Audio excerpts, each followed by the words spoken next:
네, 헷갈릴 수 있습니다. 네. 네. 네, 우리 설교 제목 같이 한번 읽어볼까요? 시작. 네, 우리 시대의 권위란 무엇일까요? 여러분, 이 시대는 어떤 시대라고 제가 말씀드렸죠? 지난주에. 네, 포스트 모더니즘 시대입니다. 여러분, 포스트 모더니즘이 다 나쁜 건 아닙니다. 그리고 이 시대의 정신을 우리가 따르진 않더라도 기본적으로 이해는 하고 있어야 됩니다. 왜냐하면 우리가 이 시대에 살고 있기 때문에 그렇습니다. 이 시대, 다시 말해서 포스트 모더니즘 시대의 권위라는 것은요, 사실 좀 필요악 같은 그런 인식이 강합니다. 뭔가 필요할 것은 같은데 괜히 우리를 구속하는 것 같아서 좀 이렇게 좀 유쾌하진 않은, 그렇지만 전혀 필요 없다고도 할 수 없는 어떤 그런 인식을 많이 하고 있는 것 같아요. 권위라는 것이 말이죠. 여러분, 그래서 어떤 경우는 형식상 남아있는 권위들이 있습니다. 또 실제적인 권위도 있습니다. 여러분, 제가 단지 권위에 대해서 말씀을 드리려는 건 아니고, 오늘 본문이 좀 권위와 연관성이 높기 때문에 제가 좀 말씀을 드린 거고요. 오늘 본문은 지난주 본문과 이어서 그 내용이 연결되는 건데요. 자녀와 부모 또 종과 상전에 관한 내용입니다. 여러분, 이 내용은요, 이제 5장 21절부터 시작되는 그 그리스도를 경외함으로 피차 복종하라라는 이 말씀에 해당되는 내용들이죠. 지난주는 부부 관계에 있어서 말씀을 드렸고, 오늘은 자녀와 부모 또 종과 상전에 대한 것입니다. 여러분, 자녀를 향해서 성경은 뭐라고 얘기를 할까요? 우리 자녀들, 우리는 누군가의 자녀고 또 어떤 분들은 누군가의 부모이기도 합니다. 항상 자녀이기만 하진 않습니다. 물론 이제 아직 미혼인 우리 형제 자매들이나 아니면 우리 학생들은 지금은 뭐 아직 부모라고는 할 수 없지만 자녀만 해당되지만 우리가 조금만 나이가 들고 결혼을 하면 자녀이기도 하고 부모이기도 한 그런 상황이 되는 것이죠. 그지? 규빈아? 맞지? 네. 네, 자녀들에게 6장 1절을 보십시오. 자녀들아, 주 안에서 너희 부모에게 순종하라. 이것이 옳으니라 라고 얘기하고 있습니다. 자, 따라합시다. 부모님에게 순종합시다. 이게 성경이 자녀들에게 말하는 것입니다. 왜냐면요, 왜 순종해야 되냐면요, 그게 옳은 일이기 때문입니다. 그게 합당한 일이기 때문입니다. 그게 하나님께서 말씀하시는 것이기 때문에 그렇습니다 라고 지금 얘기를 하고 있습니다. 너희가 부모에게 순종해라. 왜? 부모에게 순종해야 뭐 좀 떡고물이라도 좀 떨어지지 않을까? 좀 좋지 않을까? 이게 아니라 이게 옳기 때문에, 이게 합당하기 때문에 부모에게 순종해라 라고 얘기를 하고 있습니다. 여러분, 그런데 그 안에 단서가 하나 붙습니다. 뭡니까? 주 안에서입니다. 주 안에서라는 것은 주님의 뜻 안에서라는 걸 얘기하죠. 예를 들면 이런 것이에요. 부모님이 자기의 어떤 철학이 있어. 자기는 돈이 최고야. 이 부모님에게, 뭐 저란 얘기는 아니고 어떤 부모님에게는 돈이 최고야. 그래서 자녀에게 얘기를 해요. 야, 넌 인생을 살 때 뭐니 해도 머니더라. 내가 인생을 살아보니.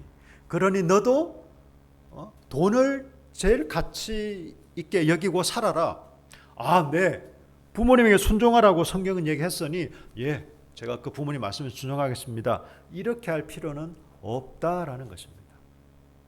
우리가 일상적으로 부모님 말씀에 순종하고 존경하고 따르지만 성경의 가치를 위배되는 것 혹은 성경의 가치를 벗어나는 것을 그 어떤 부모님이 강요한다고 해서 그걸 그대로 따라할 수는 없습니다. 예를 들면 어떤 경우는 이런 경우도 있습니다. 제가 처음에 교회를 다닐 때 극심한 반대가 심했습니다. 심지어는 호적을 파버리겠다.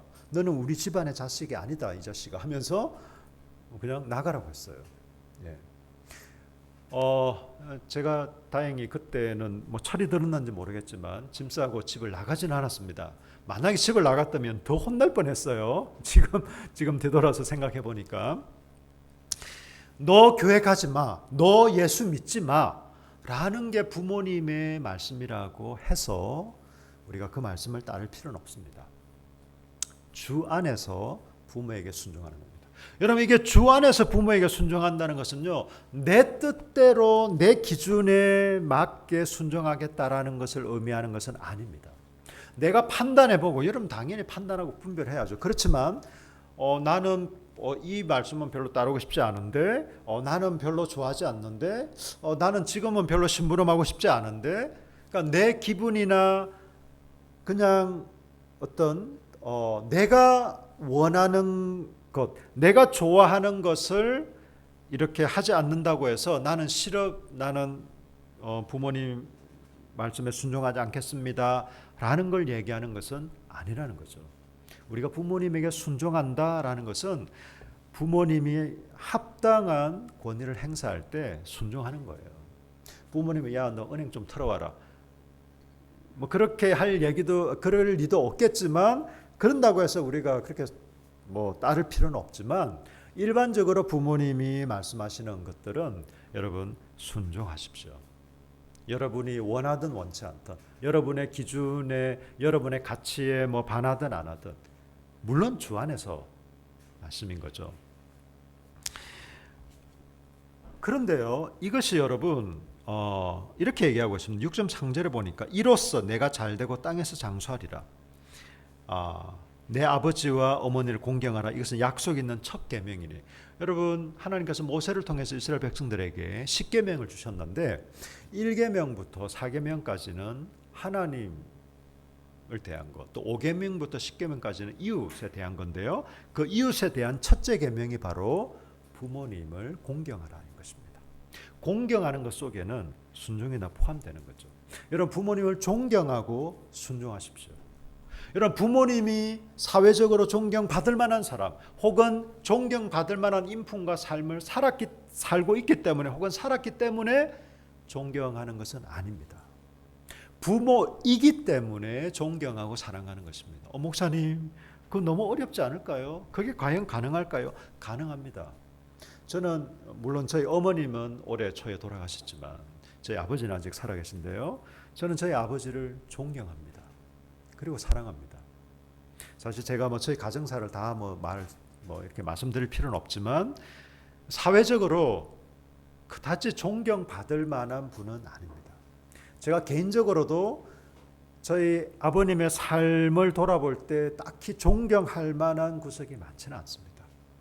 그렇지만 제가 왜 아버님을 존경하냐면요, 전 제 마음으로 정말 존경합니다. 존경하는 이유가 저의 아버지이기 때문입니다.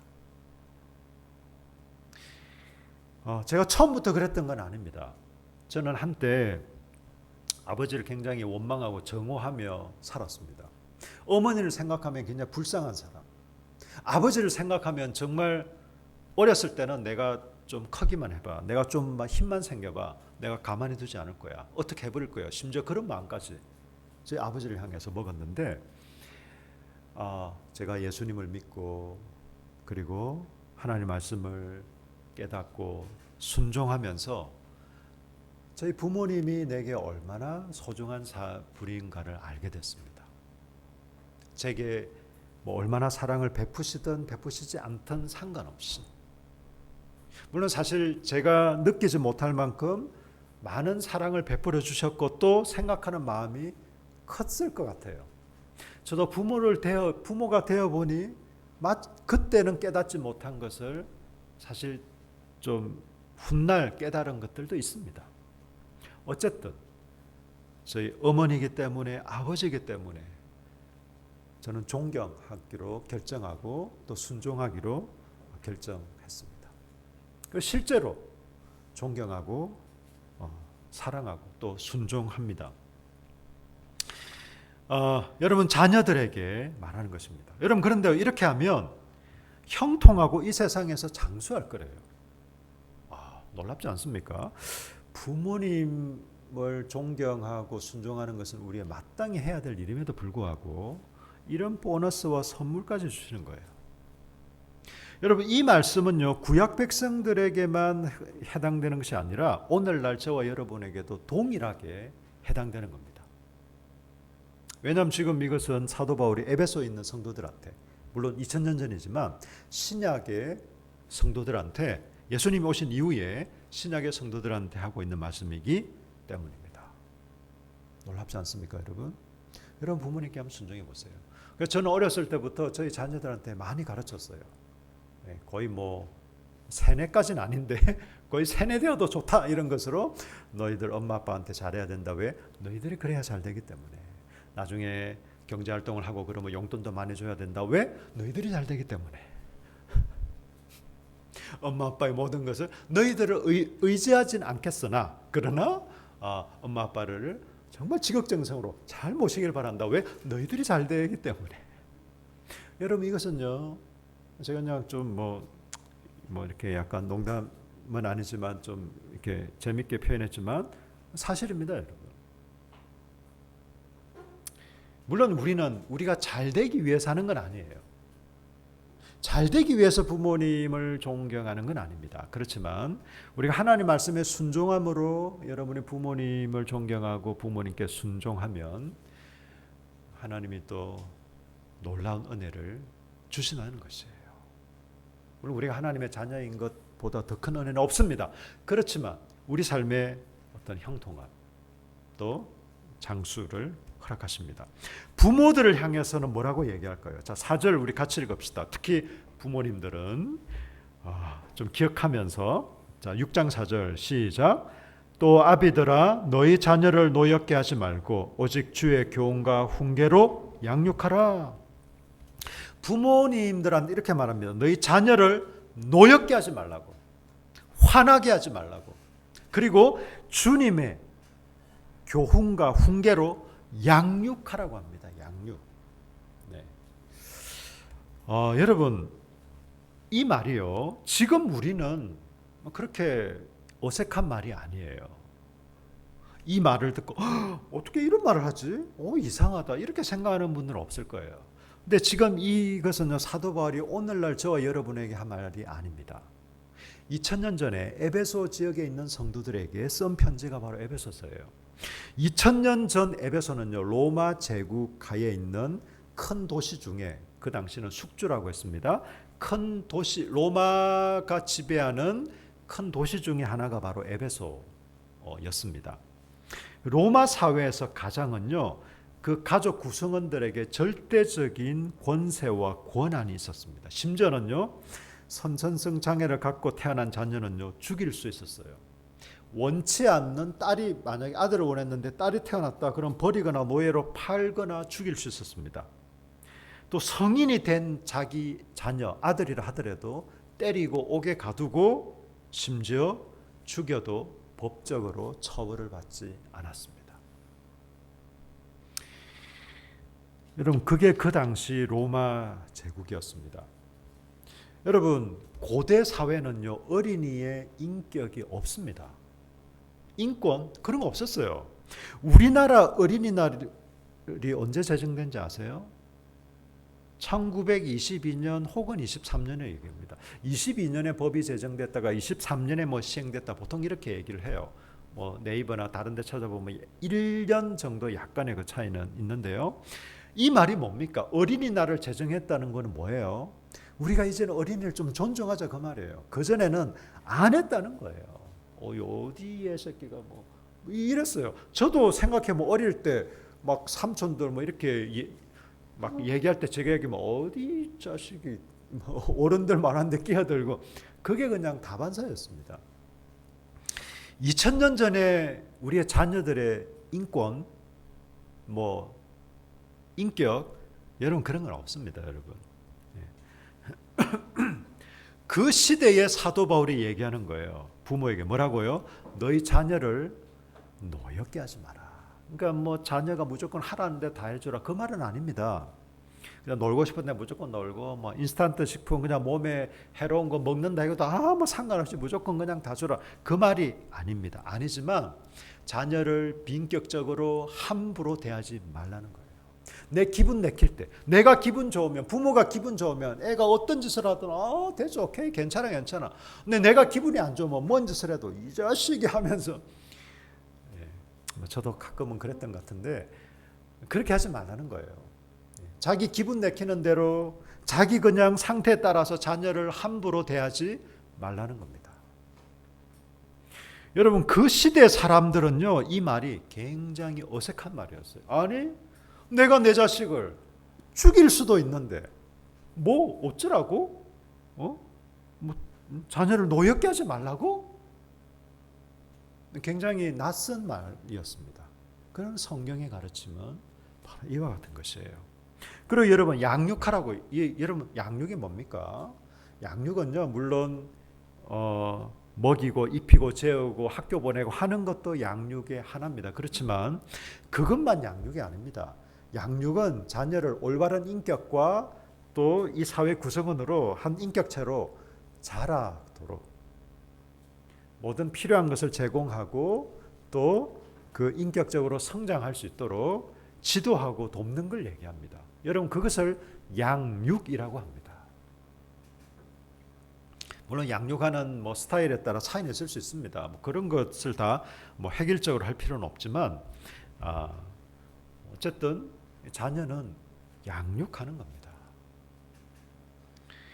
여러분 어떻게 다음 세대를 길러내고 계십니까? 여러분의 자녀를 길러내고 계십니까? 저는요 이런 생각을 해봤어요. 이 말씀을 준비하면서 오늘날은 무슨 시대라고요? 포스트 모더니즘 시대는요 우리 자녀들의 인격과 인권이 굉장히 향상되어 있습니다. 그걸 죽이라는 말이 아니라 그래서 요즘은 오히려 이렇게 얘기합니다. 부모라고 해서 너무 참견하지 마세요. My way, 내 인생은 내가 삽니다. 간섭하지 마세요. 뭐라고 하지 마세요. 이 시대의 트렌드라고 해서 그래 맞아. 뭐 요즘 시대가 그런 거야. 그래 너 뭐 그냥 뭐 사람만 죽이지 않는 거라면 뭐 뭔 짓을 하든 여러분 이게 옳은 걸까요? 그렇지 않습니다, 여러분. 어쩌면 이 시대는 자식 뭐 진생 지가 사는 거지 뭘 그렇게 참견하려고 하고 뭘 그렇게 이래라 저래라. 여러분 우리가 막 잔소리꾼이 되어야 된다는 게 아니라 부모가 이 시대는요 주님의 훈령과 훈계로 양육해야 될 때입니다. 네가 뭘 하든 상관없어 괜찮아 라고 하시면 안 돼요. 하나님의 말씀과 하나님의 가치대로 살아갈 수 있도록 양육하고 돌보고 돕는 겁니다. 여러분 그게 부모의 책임입니다. 저는 이 포스트 모더니즘 시대에 더욱 이런 게 필요할 것 같아요. 부모를 자녀를 존중하는 거 좋습니다. 당연히 존중해야죠. 함부로 대하면 안 됩니다. 또 자녀가 스스로 선택하고 결정할 수 있도록 또 해야 됩니다. 저하고 아내는요 저희 자녀들한테 대학을 가라는 말을 거의 해본 적이 없습니다. 뭘 하든 사실 거의 뭐 나쁜 짓을 하지 않는 이상은. 물론 이제 저희 첫째에 대해서는 좀 패션 디자인을 한다길래 뭐 그거 말고 좀 다른 게 없을까 좀 그렇게는 좀 한 적이 있지만 그거 말고는 뭐 대학을 가든 안 가든 그것도 뭐 크게 중요하게 생각지 않습니다. 그것도 한 과정일 뿐이니까. 어쨌든 여러분 우리의 자녀들이 우리가 막 뭘 간섭하라는 것이 아니라 충분히 존중하고 스스로 판단하고 결정하도록 하되 우리가 하나님의 사람으로 하나님의 말씀으로 이들을 양육하고 살아갈 수 있도록. 그래서 저희들이 늘 가치는 한 번씩 심어주고 얘기를 합니다. 너희들이 어떤 인생을 살았으면 좋겠다. 너희들 어떻게 살았으면 좋겠다. 두 번째는요 종과 상전에 대해서 얘기하고 있습니다. 여러분 5절부터 8절까지 보면 종들에게 얘기하고 있는데 5절을 보십시오. 종들아 두려워하고 떨며 성실한 마음으로 육체의 상전에게 순종하기를 그리스도께 하듯 하라. 예수님께 순종하듯 육체의 상전에게 순종해라 라고 얘기를 하고 있습니다. 여러분, 그 당시는 주인과 종이 있는 시대였습니다. 실제로 시장에서 종을 사고 파는, 노예를 사고 파는 시대였습니다. 그러니 지금 우리와는 조금 다르죠. 지금 여러분 뭐 종으로 혹시 살고 계신 분 있습니까? 뭐 어느 대감집에 여러분, 지금은 고용주와 피고용인 혹은 사용자와 근로자라는 계약 관계에 의해서, 물론 뭐 사용자, 고용주가 있을지라도 이 고대 시대처럼 뭐 어떤 노예를 부리는 주인과 같은 그런 계약 관계는 아닙니다. 고용주 혹은 사용자는 그 사람을 고용을 해서 어떤 일을 시키고 하되 모든 편의사항과 안전에 대한 책임도 집니다. 반대로 피고용인 혹은 근로자는 거기에 어떤 규정된 일을 해야 어떤 임금이나 또 그에 합당한 어떤 대가를 지불받게 됩니다. 여러분, 오늘날에 이것은 어떻게 적용이 될까요? 육체 상전들에게 순종해라 라고 얘기를 하고 있습니다. 그러면서 순종의 자세를 계속해서 6절과 7절에 죽게 하는 것처럼 주님께 하듯이 육체의 상전에게 해라고 얘기를 합니다. 여러분, 이게 성경의 가르침이고 이게 성경의 정신입니다. 오늘은 주인이 없는데요. 그냥 단지 저를 어떤 계약 관계에 의해서 고용한 뭐 어떤 개인이든 아니면 기업이든 간에 뭐 그럴 뿐인데요. 지금은 우리한테 해당하지 않을까요? 아니요. 이 정신은 그대로 해당됩니다.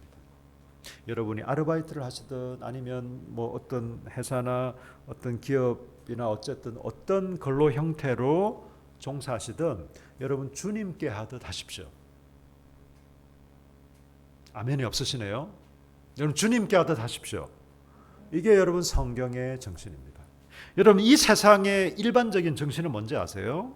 근로자는 잘리지 않을 만큼 일하고 사용자는 직원이 사표 내지 않을 만큼 월급 주는, 이게 그냥 일반적인 정서입니다. 여러분, 우리는 그렇게 하지 말라는 거예요. 예수를 믿고 따르는 사람은 그렇게 하지 말라는 겁니다. 그건 여러분 고용주를 위해서 그런 것도 아니에요. 근로자를 위해서 그런 것도 아닙니다. 하나님께서 저와 여러분에게, 오늘 이 시대를 살아가는 우리들에게도 동일하게 얘기하고 있기 때문에 그렇습니다. 여러분 한번 그렇게 한번 살아보세요. 여러분 그렇게 한번 일해보세요. 바보같이 왜 그래? 그냥 내 직장 상사나 혹은 뭐 사장이나 나를 어떤 지휘 감독하는 사람 있을 때는 뭐 좀 하는 차가 없을 때는 다 그런 거지 바보같이 왜 그래? 라는 것은 이 세상의 일반적인 상식이고 흐름일 수 있어요. 그렇지만 여러분, 예수님을 믿고 따르는 우리는요, 그렇게 살지 말라고 얘기하고 있습니다. 진실된 삶, 또 성경의 말씀을 따르는 삶은요, 주님께 하듯 하는 것입니다. 여러분에게 맡겨진 일을, 여러분 사람을 그 어떤 이제 고용주나 어떤 사용자를 그냥 마치 그냥 그 고대 사회 주인처럼 그렇게 떠받들라는 말은 아니에요. 그렇지만 진실되게 또 정직하고 성실하게 그 일을 하는 것입니다. 이것이 그리스도인의 사회적인, 구체적으로 어떤 사회에서의 삶입니다. 그러면요, 상전들에게 뭐라고 얘기할 거예요? 여러분 9절을 보십시오. 6장 9절. 상전들아 너희도 그들에게 이와 같이 하고 위협을 거치라. 위협하지 말래요. 그리고 이와 같이 하래요. 여러분 이와 같은 게 뭘까요? 이와 같이 하라. 앞에서 얘기한 것처럼 종들에게 얘기한 것과 같습니다. 죽게 하듯 하라는 거예요. 여러분, 우리한테는 이게 그렇게 낯설지는 않습니다. 주인이 사용자든 근로자든 고용주든 피고용인이든 같은 인격의 동등한, 다만 이제 그 어떤 계약 관계상의 갑을 이런 차이가 있을 뿐이지 지금 우리한테는 별로 생소하진 않아요. 그러나 그 시대에서는요, 굉장히 생소한 것입니다. 왜 그렇습니까? 여러분 1세기 그리스 로마 상황에서는요, 있을 수 없는 일입니다. 그 아리스토텔레스 아시죠? 이 아리스토텔레스가 뭐라고 얘기했냐면요, 주인과 종 사이에는 공통된 것이 전혀 없고 우정도 있을 수 없다. 종은 그냥 하나의 도구입니다. 도구. 물건입니다. 물건. 필요 없으면 치우고 필요하면 그냥 사들이면 되는, 그게 종이었습니다. 그 당시에 어떤 고결한 철학자들도 그게 자연스러운 인식이고 상식이었어요. 그때 그 시대의 사도바울이 얘기하는 겁니다. 상전들아, 너희도 종들을 죽게 하듯 하다고 해서 아이고 주인님 이렇게 하라는 게 아니라, 상전이 종들한테 인격적으로 존중하고 대우하라는 거예요. 위협하지 말래요. 얼마든지 위협할 수 있죠. 자기 기분 나쁘다고 죽일 수도 있어요. 죽여도 법적으로 문제가 되지 않습니다. 그렇지만 그 종들에게 공갈 말로 위협하고 협박하고 그렇게 하지 말라는 거예요. 바울과 같은 시대를 살았던 1세기 로마의 지식인이자 철학자인 세네카라는 사람이 있었어요. 그 사람이 그 시대를 안타까워하며 이런 글을 남겼습니다. 당신보다 신분이 높은 사람이 당신을 대하기를 바라는 것과 같은 방식으로 당신보다 신분이 낮은 사람을 대하십시오. 라고 얘기하고 있습니다. 이 당시에 이 세네카라는 사람이 너무 안타까워서, 아니 어떻게 종들도 분명 사람이 분명한데 어떻게 저렇게 사람같이 대하지 않고 막 짐승처럼 대하나 하면서 안타까워하며 그런 말을 남겼어요. 하물며 오늘날 상전이라고 할 수 있는 고용주와 사용자는 어떻게 해야 될까요? 정말 인격적으로 존중하고, 물론 어떤 비즈니스 관계에서 인격적으로 존중한다고 해서 그냥 뭐 게으름 피우고 자기 맡은 일 하지 않아도 괜찮습니다, 뭐 그럴 수는 없겠죠. 물론 또 그렇게 하면 안 되겠죠. 분명히 업무 지시도 하고 또 뭐 책임 소재도 따질 건 따지되, 여러분 위협하거나 함부로 대하거나 하지 않습니다. 정말 존중하고 아끼고 또 거기에 합당한 대가를 지불하고, 여러분 이것이 바로 성경이 우리에게 말하는 겁니다. 여러분 간혹 그런 분들이 있어요. 교회에서는 굉장히 믿은 좀 장로님인데 자기가 경영하는 회사에 가면 악덕 기업주야. 여러분 그런 사람 우리가 어떻게 이해해야 될까요? 교회에서는 너무너무 믿음이 좋은 분이에요. 교회 정말 충성 봉사하고 막 교회 기여도 많이 하고 막 여러 가지 그냥 소문이 칭찬이 잦아. 우리 장로님 너무 좋은 분이셔. 근데 회사에 가면 사람이 돌변해. 임금 착취는 기본이고 뭐 이런, 여러분 이건 정말 우리 안타까운 모습이고요. 그렇게 살면 안 되는 것입니다. 교회에서나 기업에서나 그 직장에서나 뭐 표현하는 형식은 좀 다를 수 있습니다. 직장에서 사장님이라고 해서 교회 와서 또 사장 행세하면 안 되겠죠. 물론 뭐 그런 면에서 같아라는 것이 아니라 동일한 삶의 원칙과 삶의 방식으로 살아가는 것이에요. 여러분 직장에서는 야수와 같은 사람이, 혹은 여러분의 어쩌면 가정에서는 야수가 되고, 뭐 교회에서는 그냥 막 아주 순한 양처럼 보이는, 그러면 안 되겠죠. 어디서나, 가정에서나 사회에서나 직장에서나 교회에서나 어차피 똑같아야 되니 사회에서도 야수, 교회에서도 야수, 그건 더 안 좋은 거고. 예. 여러분 예수를 믿는다는 것은요, 세상의 가치와 다른 가치로 산다는 걸 얘기합니다. 다른 가치로 산다는 것은요, 다른 삶의 방식으로 살아간다는 거예요.